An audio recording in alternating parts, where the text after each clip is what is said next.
right, thank you guys for having me. It looks like we have a good audience, a lot of kids. I also want to thank Classics Alive for having me today. As she said, I play the clarinet. The clarinet has a lot of parts. How many instruments do you think are in this case? Anybody want to take a guess? Yeah? 2, that's exactly right. We have a B-flat clarinet and an A clarinet. One is slightly lower than the other. You use both when you play in an orchestra. And what I have here, who knows what this is? It's a reed. It's a little piece of wood. That's what makes the sound when we blow air through the instrument. So let me put my clarinet together.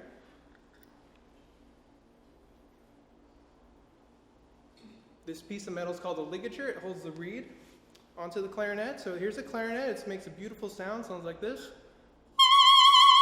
Isn't that beautiful? Thank you very much. No, I'm just kidding. This is called the mouthpiece. The more parts we put onto the mouthpiece, the lower the sound will get. So here's something called barrel. Put that on the mouthpiece.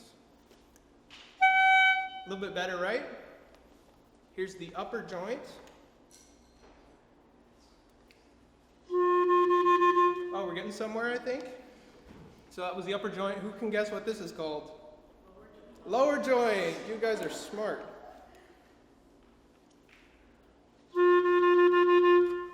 And then one last part is called the bell. So the clarinet is a pretty versatile instrument in my opinion. It can play really low. It can play high.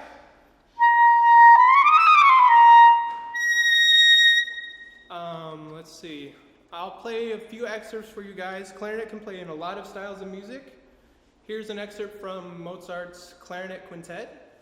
So for clarinet and string quartet.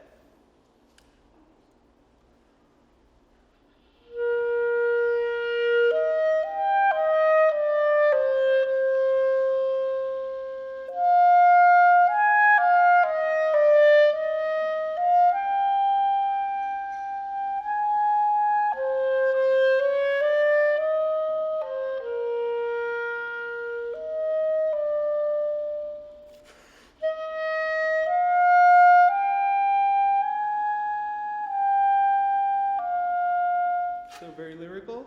Clarinet can play loud as well. Oh, that's a good loud excerpt. Here's an excerpt from the Nielsen Concerto.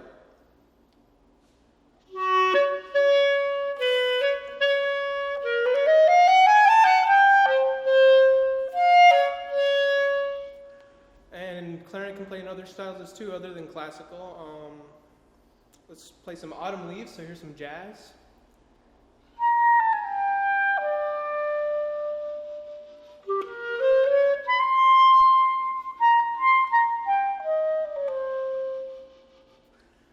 And klezmer, who knows what klezmer is? Yeah, so it's a Jewish form of music, dance music. Sounds like that.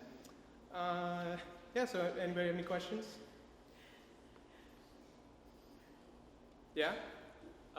When did the clarinet change to like the modern form? Like for example, Mozart clarinet was different, right? Right. The clarinet Mozart wrote for a lot was called the basset horn. It had a huge range, lower range, as well as it could play all the notes that I can play on this instrument. I don't know when the modern instrument started. There are several forms of the modern instrument. This is the French system. That's what everyone in this country uses. There's the German system, and those are the two main ones nowadays. If you gave me a German clarinet to play, I wouldn't be able to play it. The fingerings are all different. It doesn't have as many keys. So yeah, any other questions? Yeah?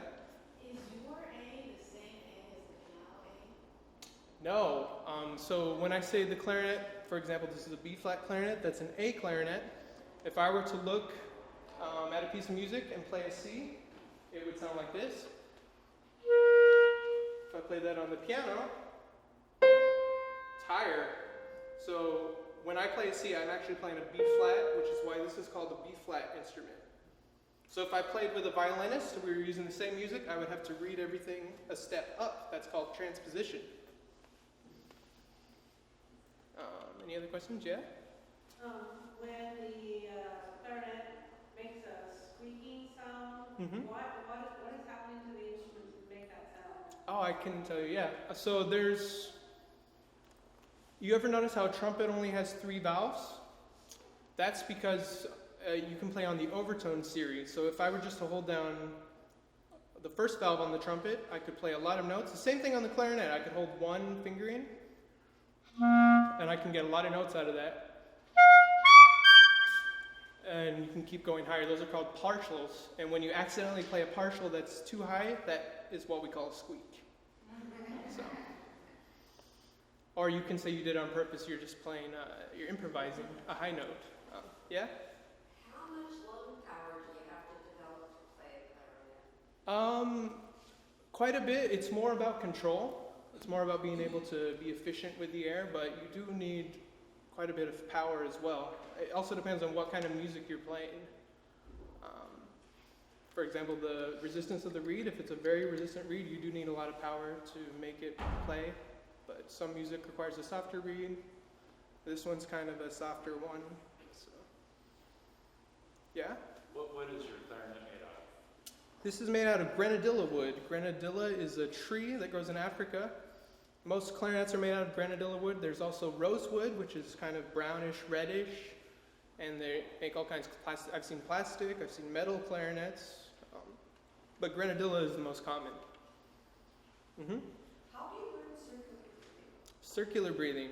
Okay, so I can explain circular breathing to you guys. Basically, theoretically, you can hold a note forever.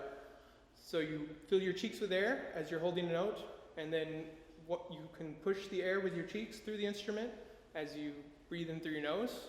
And before you run out of air in your cheeks, you start blowing again. So you can play a scale.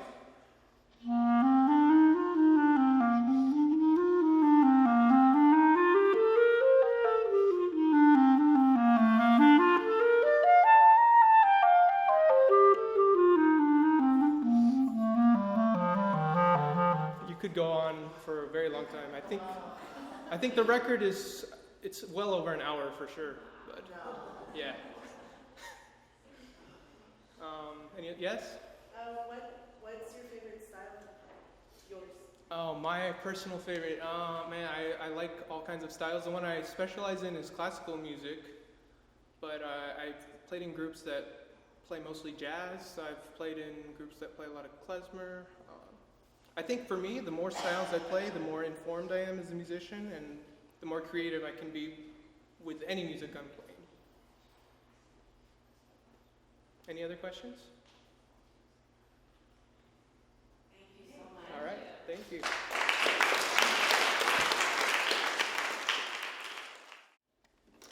Hello everyone, my name is Alexander Park, and I am a classical guitarist, and I would like to demonstrate some interesting techniques with the guitar and some unique aspects about it that stand out from other instruments.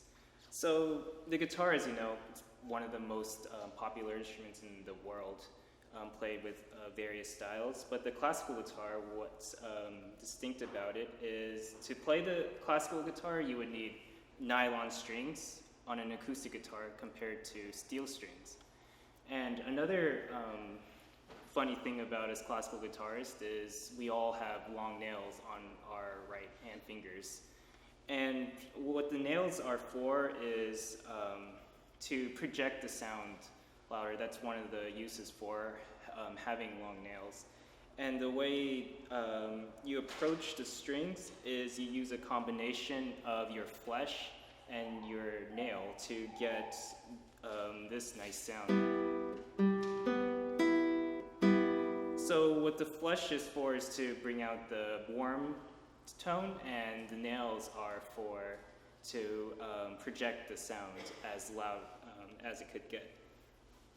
So one of the my favorite aspect about the classical guitar is that it can produce a wide variety of colors and timbres, And because the guitar is such a sensitive instrument, the way you approach the plucking the string could make a different tonal color.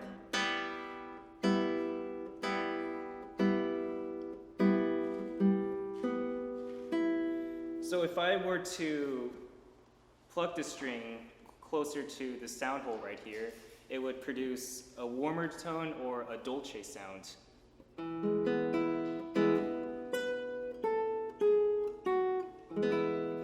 And if I were to play more towards the bridge on the right side of the guitar, it would produce a brassier, brighter tone.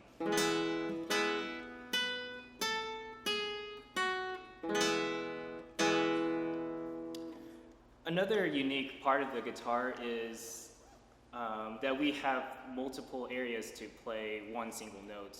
For example, the piano just has one middle C. The guitar actually has 4 middle Cs.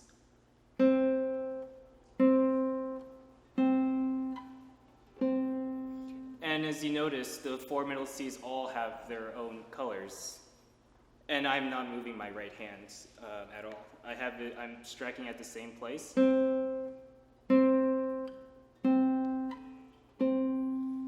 So not only does the right hand give a contrast of colors, but also where you play each of the notes on your left hand can give its own unique color. And that is one aspect of the guitar that I think is really neat and distinguishes itself from other instruments.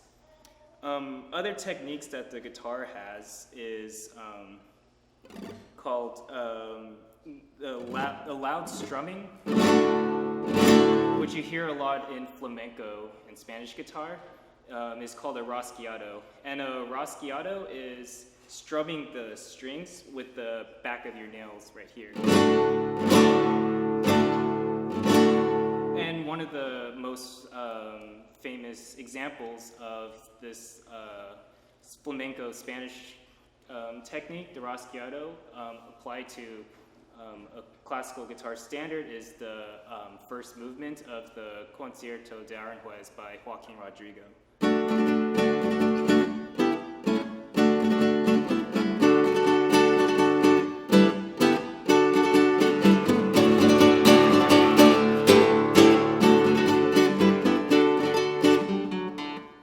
So that's the rasgueado technique, which is a flamenco technique applied to the classical guitar. Another technique that the guitar has are harmonics, and what harmonics do is they produce a bell-like tone like this.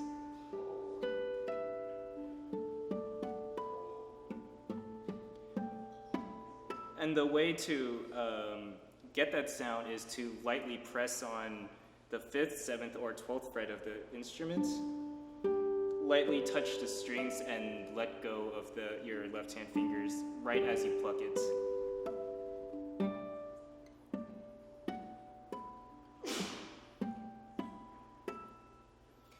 Another technique that the guitar has that other instruments have, like the violin and cello, is pizzicato. And I know violin players, they pluck the strings to produce a pizzicato sound. But the way that the guitar makes a pizzicato sound is to, on your right hand, place your hand on the string right here,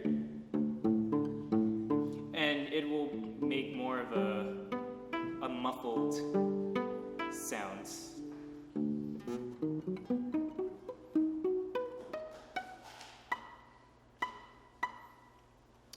And lastly, this last technique is not commonly used so much, but it's a fun technique to share, is that the guitar can also sound like a snare drum too. And how to do that is you twist the bottom 2 strings over like this, hold it with your left hand, and use your right hand as sort of drumsticks.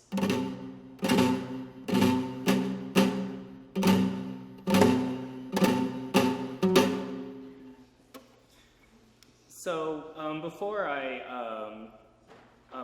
I demonstrate a piece, does anyone have any questions about the classical guitar?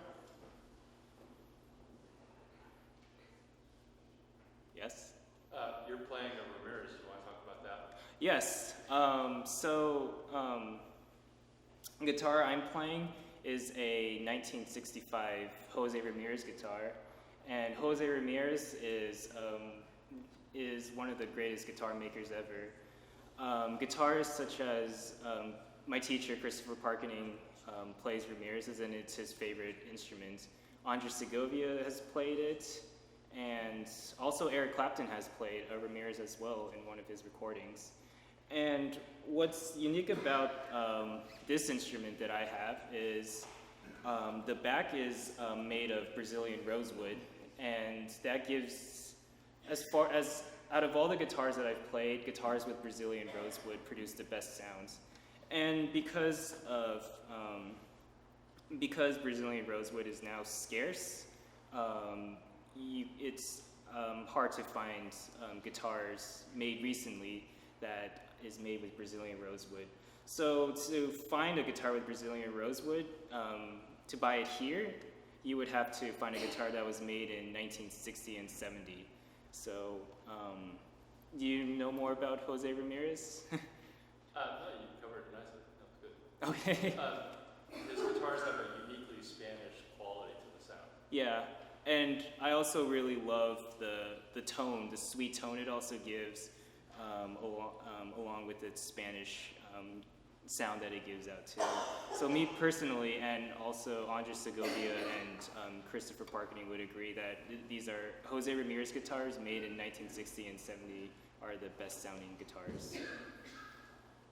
Yes? Why do we use a footstool? We use a footstool because right here, all guitarists use a footstool. We lift our left leg up, and we have a footstool so the guitar could be centered and the sound hole could be projected out that way, as compared to holding it like this. It's just, the sound will go out that way. And if I were to sit like this, then I would be facing this way. So the footstool allows me and the guitar to be face centered this way.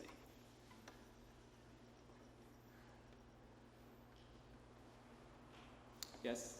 Why do you think there's so little classical or 18th century repertoire written for the guitar than most of the I'm sorry, can you repeat the question?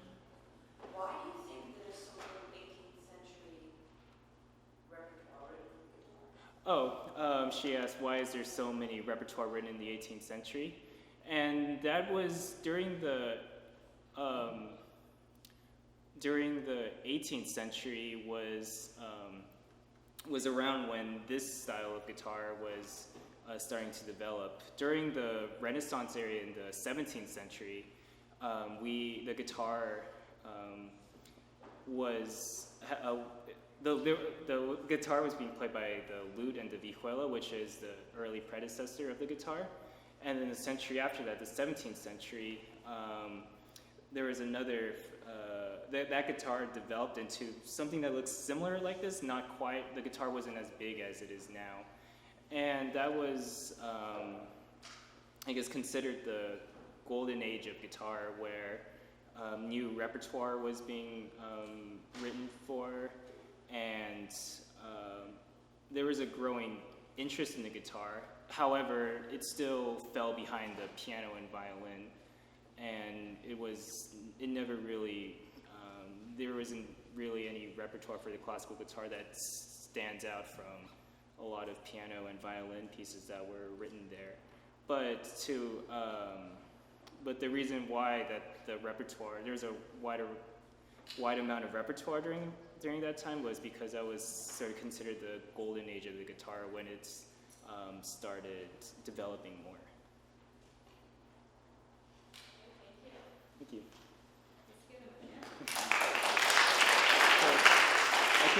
So I could then play my demonstration. Okay. So I'll play an excerpt from written by a Spanish composer, Isaac Albéniz, titled Torre Bermeja.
I'm Jennifer Kim, and to add on to Alex, I'll be playing an excerpt of Un Sueño en la Floresta. And Un Sueño en la Floresta uses a special technique called the tremolo. The technique is supposed to use your right hand, and your thumb plays the lower strings as an accompaniment, while your ring, middle, and index finger plays in a quick, repeated manner. This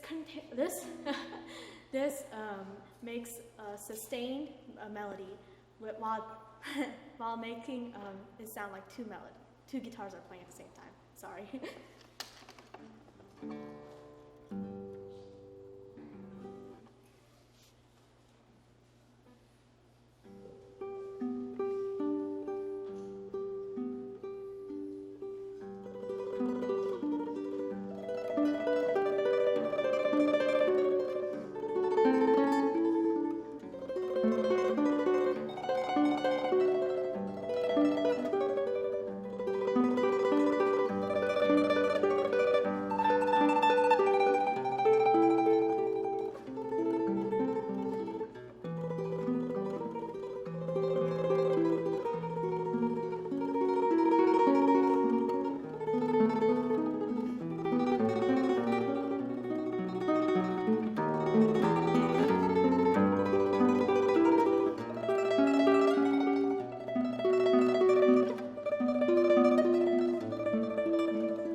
Vincent, and this is the alto sax. The saxophone is a member of the woodwind family, which is because I think of the reed and the 6-note fingering. There are 8 different types of saxophones.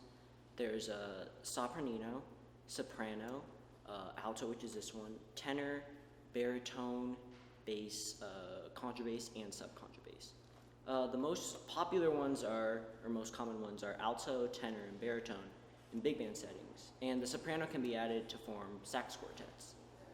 So the lowest note on a saxophone is a B flat, and the highest note is an F or an F sharp, depending on which type of sax you have. Like the clarinet and the trumpet, the sax is a transposed instrument, which means playing a note on this instrument, like on the C, would be different on the piano. So the sopranino, the alto, the baritone, and the contrabass are E-flat instruments, which means the C on those instruments is an E-flat on the piano. And the soprano, the tenor, the bass, and the subcontrabass are B-flat instruments, which are playing the C on that is an E-flat on the piano. I think there's like 3 main uses of the saxophone in music. First is in like military and marching bands. Second is in classical settings, like in orchestras and chamber music. And the third, which is what it's mostly known for, is in jazz, in like big bands and combo settings. So I am mostly a jazz musician, so I know mostly about the jazz world rather than the classical world. I think saxophone has a really versatile tone, which is why it's really popular in improvisational music, and that's just, it's a key element in improvising on the sax. So I'm going to play a typical standard in a combo setting called Have You Met Miss Jones by Richard Rodgers, but before that, is there any just questions about the sax? When did you start? Oh, I started 6 years ago, so I'm playing. I started with jazz and a little classical, but mostly jazz on the sax. Did you start through your school, the school that you're going Oh to? no, I have a private teacher, so. But I also started at my school a couple of years ago with the jazz program there. But yeah. Mm-hmm.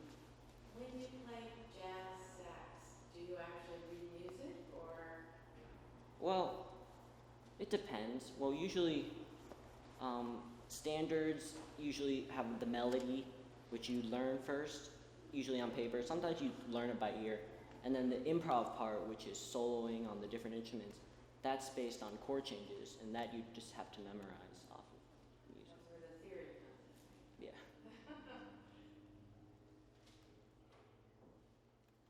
Okay.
I play the harp.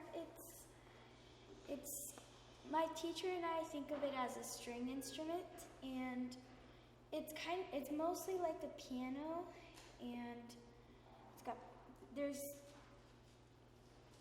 4 kinds of harps. There's the teeny tiny harp about as tall as me.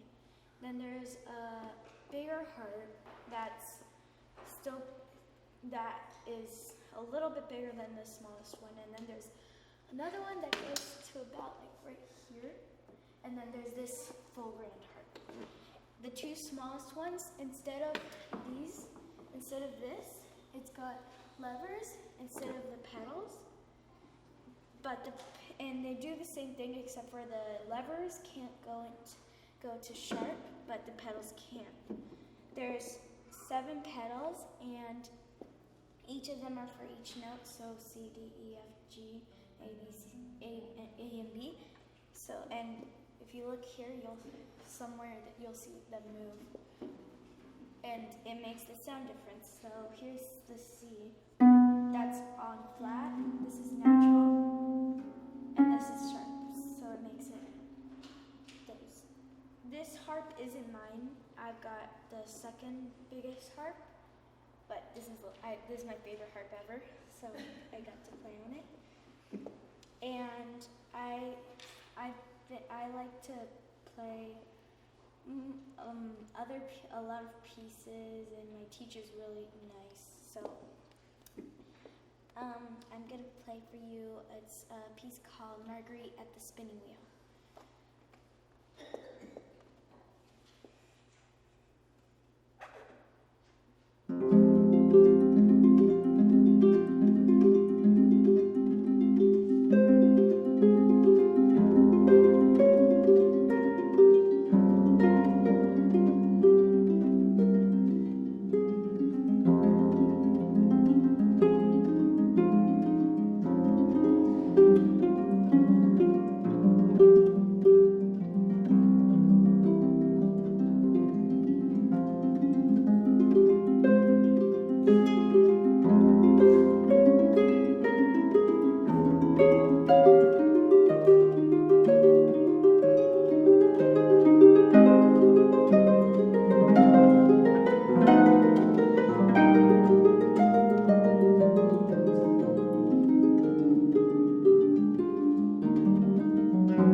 Michael Watts, and I'm a flutist, flautist, flute player. We have a lot of different names for some reason. And I play the flute, obviously, and it's a member of the woodwind family, like the clarinet or the saxophone. And yeah, so in order to play the flute, there's 3 parts. There's a head joint, a body, and the foot joint.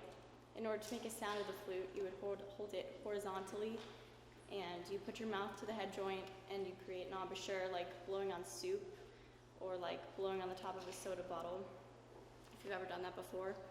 And then there's 16 tone holes, and with these tone holes you can create a lot of different notes, and yeah. And we use vibrato a lot too. Vibrato is a really good technique for musical style and just expressiveness, and other instruments have it too. Just on the flute it kind of sounds like this. And I don't know, I really like that. And one of the reasons I started playing the flute was because of its sound and its different colors. It can sound dark and mysterious and really serious, and I really like that. And I also could play really light and happy. And I don't know, that's one of my favorite parts about the flute. The flute has 3 ranges, so 3 octave range. You can play really low notes, really high notes, or really, really high notes. So it kind of sounds like that. It's really high pitched. There's a lot of different kinds of flutes. There's an alto flute, bass flute, contrabass flute, and this French style flute. And they're found in orchestras, in different bands. They could be in marching band, concert bands, wind ensembles. They could also be used as a solo instrument. So that's really cool. Yeah, so is there any questions? How do you produce vibrato on the flute? Vibrato, kind of use your stomach muscles down here.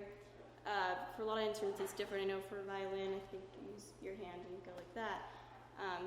For flute, you use your muscles down here, and vibrato is the changing of pitch rapidly, so it creates a shaky sound. And it's just a muscle you have to work on. You start with just doing these air things, I'll show you. And you just gradually increase your speed until you finally learn how to do it and incorporate it into the music. Is there any more questions?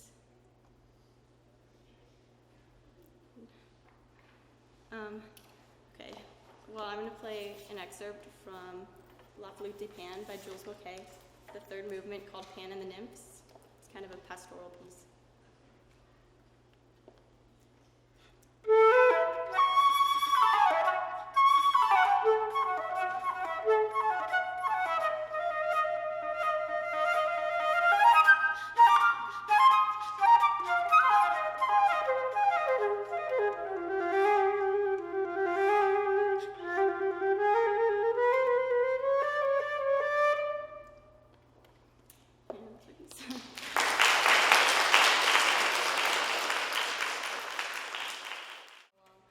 So my name is Wujan Nam, and I'm a sophomore at Doherty Valley High School up in NorCal.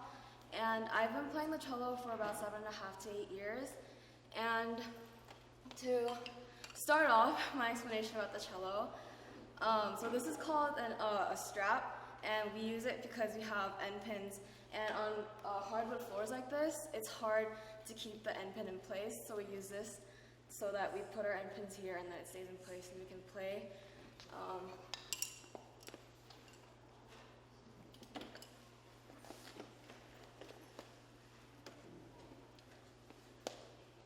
So it goes in like that. So I like to think that string instruments that are well known, like the violin and the cello, are kind of very straightforward. I wish we were a little more interesting, like the woodwind instruments, but we're not. So we make a sound by using the bow, and this is made out of horsetail hair, and basically we make a sound by using the friction between the hair and the string, and then the sound rings inside the box, which is here, and it comes out of the F-holes. These are called the F-holes, and it comes out of the F-holes. So the cellos are one of the lower instruments, of the string family. And so this is the A string. This is the D string. This is the G string. This is the C string. As you can see, it's very low. And before I start my excerpt, do you guys have any questions? Yeah. Has playing the cello enhanced your life? Oh, definitely. It's helped me able to be better at time management. I think a lot of people have experienced that as string or instrument players. As musicians, you have to find time to practice, and as students, you have to find time to study and do extracurricular activities. And in order to, become better musicians, obviously we have to practice all the time. And it's hard to find the right balance between practicing and studying. And I think as I've, gone over the years playing cello, it's really helped me find that right balance and learn how to do things quickly, but efficiently. So I think it's really enhanced that way. And it makes you feel really proud, like at school, when people ask like, oh, who is she? Like, oh, do you know Woojin? And when people say, oh yeah, is she the girl that plays cello? It just makes me feel so proud as a cellist. It kind of defines who I am now, and I think that's one of the proudest moments I've had of playing cello. Are there any other questions? Yeah. Have you studied music theory? Yes. I've played piano as I've played cello. I've played it together. And while I played piano, I also learned music theory, and I think music theory really helps interpret the music and what scales you're playing within the music, what key you're in, what rhythms you're supposed to play. It really helps. Are there any other questions? No? Okay. The excerpt, I'm going to play a part of Bach's cello suites. I'm going to play suite number 3, is G. And yeah.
Like Gina said, string instruments, not the most interesting thing, but what I really like about the violin is that it's very versatile. So for example, you can do concertos, you can play Bach, you can do a lot of solo work, but you can also do chamber music, which is something that I personally really enjoy. And you can do, trios, piano trios, you can play with a lot of different instruments. But then you can also play in an orchestra, which is something that I also really, really enjoy and that I've been doing for a long time. But yeah, that's probably one of my favorite things about the violin is you can just play with so many different people, or you can play by yourself and really have that, one-on-one. So instead of a C string like the cello, the violin has an E string, which is like it's very high. And out of the string family, the violin is the highest octave. But yeah, I really, really enjoy playing the violin, and it's probably the second most popular instrument. But like I said, you can play so many different types of music. You can play jazz, you can play, like fiddle music, of course classical music. And yeah, so I'll be playing the Bach Partita No. 2, the Sarabanda, which is, the Sarabanda is a dance with an emphasis on beat 2.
We're going to play the Trio Saxongy by Haydn.